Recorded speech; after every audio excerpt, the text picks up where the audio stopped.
Hey everyone, Uber's been one of my favorite companies in the markets this year, and I've rated it as one of my top 25 stocks to buy. It's performed relatively well, jumping from $62 per share all the way up to $72 as of this recording. But where could the stock price end by the end of this year? That's what I'll answer in this video, looking at several informational metrics to determine my forecast for where Uber stock could end up by the end of 2024. So let's jump right into it. I want to thank the Motley Fool for sponsoring this video. Visit fool.com/Parkev for the 10 best stocks to buy now. All right, so one of the numbers I'm going to need is the current stock price as of this recording, $71.77. Like I mentioned, I recommended Uber as one of my top stocks to buy in 2025, and it's up from around $62 per share up to $71 per share. It's one of the better performing stocks on my list of top stocks to buy. Now, I'm also going to need Uber's forward price to earnings ratio. Right now, it's trading at a forward PE of 23.08, which I think is relatively cheap and a good bargain for a company with its prospects going forward. So in addition to those numbers, I need Uber's 2025 earnings per share forecast. So according to the Wall Street analysts that are following Uber stock, they think it's going to deliver $2.19 in earnings per share in 2025.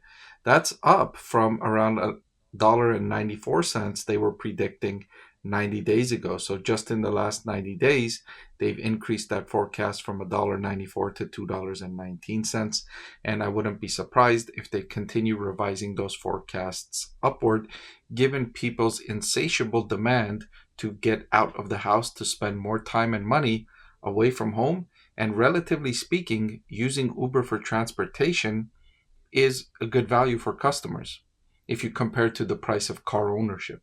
So it's made itself a better proposition for customers, and they're showing that by increasing their spending with Uber, and that's driving profitability and that's driving cash flow at the ride sharing and food delivery company. I also want to look at the company's next 5 years earnings per share forecast, and according to Wall Street analysts, they think it's going to grow by 47% per year EPS over the next 5 years.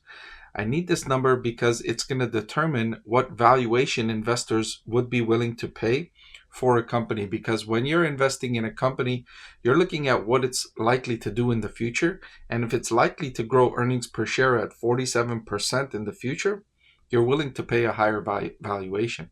I generally say that when you see a company trading at a forward PE that's lower than the EPS forecast for the next 5 years, you're getting a good value, and those values are likely to converge. So right now, Uber is trading at a forward PE of 23, and its forward EPS estimates for the next 5 years are 47%. These two numbers are likely to converge, and in my opinion, I think the forward PE is the one that's going to rise more than the next 5 years earnings per share is going to come down. I think the forward PE will rise over the next 5 years, and I'll discuss that in my prediction. All right, so now that we have the numbers, we can begin our stock price prediction.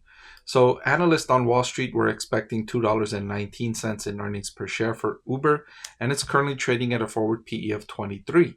So if all else remains the same, Uber stock price could end the year at $50 per share. But right now it's at $71 per share. And clearly, I have Uber stock rated as one of my top stocks to buy. So understandably, I don't expect it to decline in value for the year. Otherwise, I wouldn't have it rated as one of my top stocks to buy. So I think the forward price to earnings valuation is going to increase.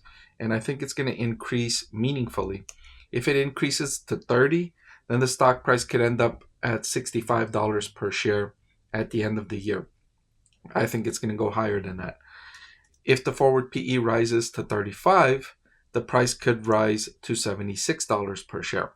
If the forward PE rises to 40, then the stock price could increase to $87.60. Now, it's currently trading at $71.77. If you were to ask me what's my base case, what's the scenario that I think is most likely for Uber stock, I think it's going to be anywhere in the range of between $81 per share and $86 per share by the end of the year. That would be a nice increase from its current $71 per share is trading at as of this recording. I think the valuation multiple will increase closer to between 35 and 40 because of the company's prospects over the next 5 years.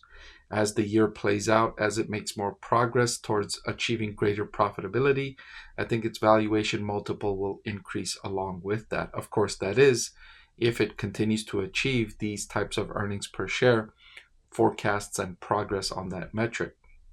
In recent quarters, the company's done a phenomenal job in increasing its profitability.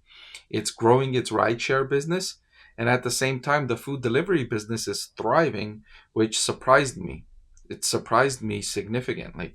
Coming into 2023 and 2024, I thought the food delivery business would be under pressure as people had the ability now to go dine at restaurants. They didn't need to order for delivery.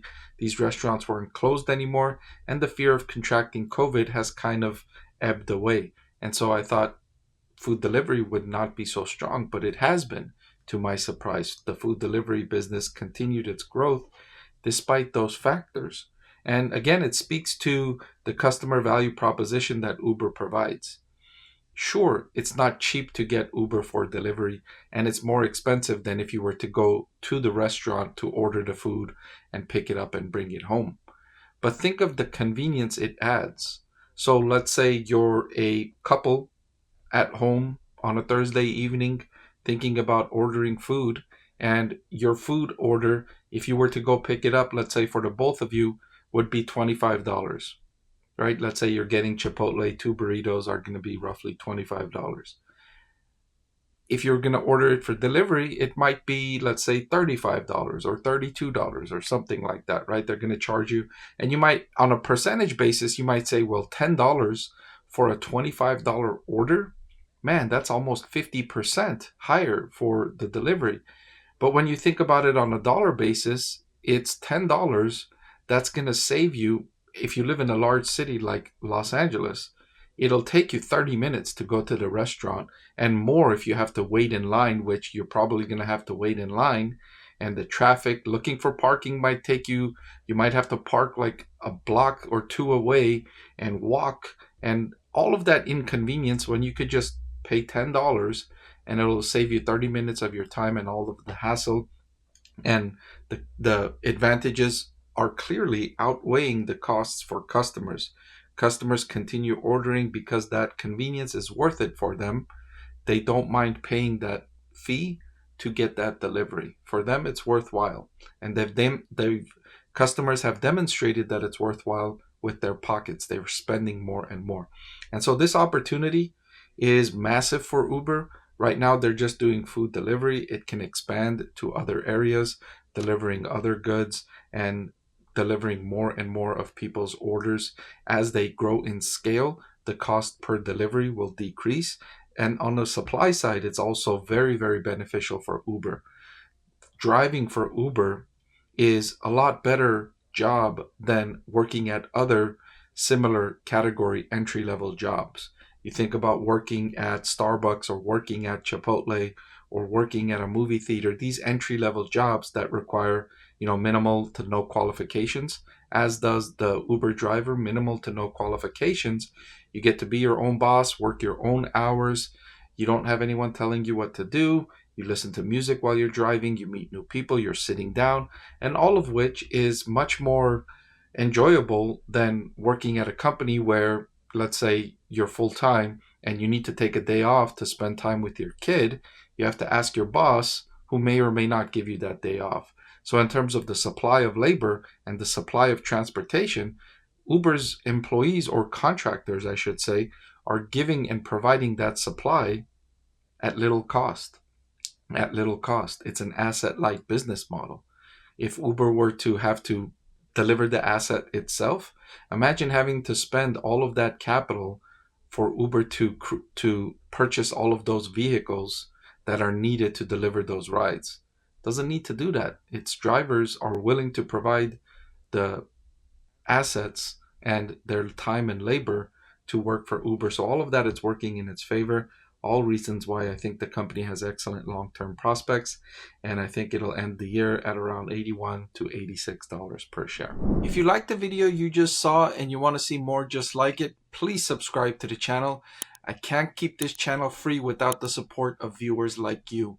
And if you're already subscribed, thank you, and I appreciate your support.